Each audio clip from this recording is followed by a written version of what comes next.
స్వర్గం మరియు నరకం ఈ రెండు వాస్తవం. ప్రతి ముస్లిం స్వర్గాన్ని మరియు నరకాన్ని ఖచ్చితంగా నమ్మాలి.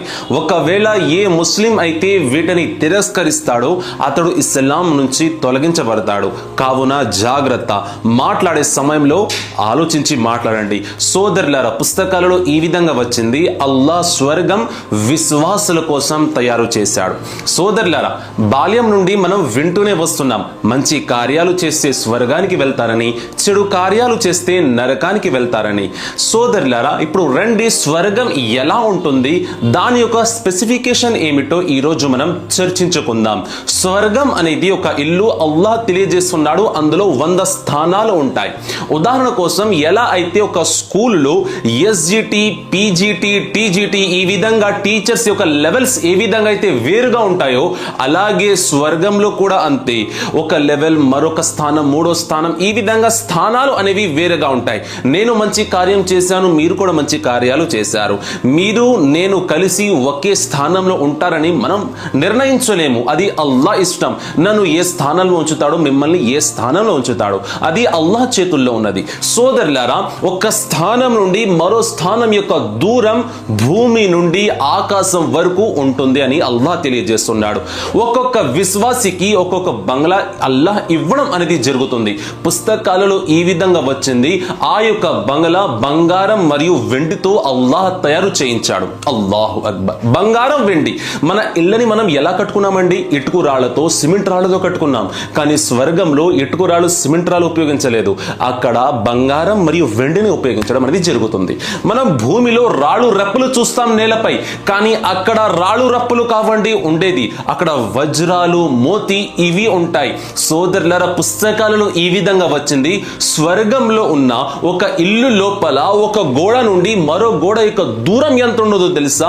మన ఇంట్లో ఒక గోడ నుండి మరో గోడ యొక్క దూరం 10 అడుగులు, 15 అడుగులు, 20 అడుగుల వరకు ఉంటుంది.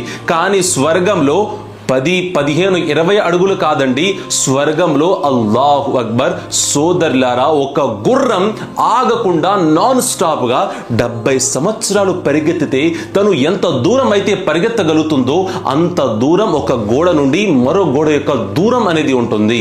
సోదరులారా, దీన్ని బట్టి ఏమర్థమైంది? అంత పెద్ద బంగ్లా అల్లాహ్ ఒక విశ్వాసికి ప్రసాదిస్తాడు. అదే విధంగా చూసినట్లయితే అక్కడ త్రాగడానికి పాలు, తేనె మరియు ముఖ్యమైన విషయం మద్యం కూడా అవైలబుల్ ఉంటుంది. కానీ ఆ ఆల్కహాల్ ఈ ప్రపంచంలో ఉన్న మద్యం లాగా కాదండి. అందులో మత్తు ఉండదు, అందులో దుర్వాసన ఉండదు. అది స్వర్గవాసులకి త్రాగమని అల్లాహ్ ఆదేశం తెలియజేస్తాడు. సోదరులారా, అవే మనం త్రాగడం అనేది జరుగుతుంది.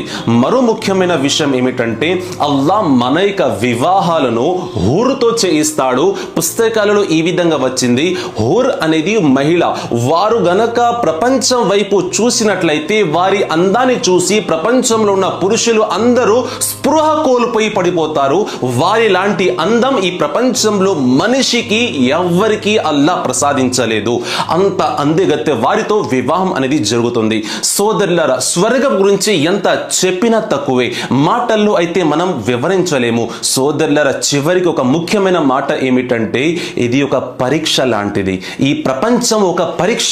ఈ పరీక్షలో మనం విజయాన్ని సాధించినట్లయితే ఫలితం అనేది స్వర్గం. ఖచ్చితంగా అల్లాహ్ మనకి స్వర్గాన్ని ప్రసాదిస్తాడు. అది ఎప్పుడు జరుగుతుంది, ఏ నాడు జరుగుతుందని అంటే, మనం మంచి కార్యాలు చేసినట్లయితే, ఈర్ష్యాన్ని దూరం చేసుకున్నట్లయితే, నమాజు చేసినట్లయితే, ఉపవాసాలు ఉన్నట్లయితే, ఈ మంచి కార్యాలు మనం జీవితాంతం చేసినట్లయితే అల్లాహ్ ఖచ్చితంగా మనకి స్వర్గాన్ని ప్రసాదిస్తాడు. ఏ విశ్వాసి అయితే వీటిని తిరస్కరిస్తాడో అతడు ఇస్లాం నుంచి తొలగించబడతాడు. కావున మాట్లాడే సమయంలో జాగ్రత్తగా మాట్లాడండి. ముఖ్యమైన, అతి ముఖ్యమైన మాట ఏమిటో తెలుసా? స్వర్గవాసికి కలిగే పెద్ద ఫలితం ఏమిటంటే, వారు కళ్ళారా అల్లాహ్ యొక్క దర్శనం చేయగలరు. సోదరులారా, ఇది స్వర్గవాసులకి అల్లాహ్ ఇచ్చే గొప్ప వరం.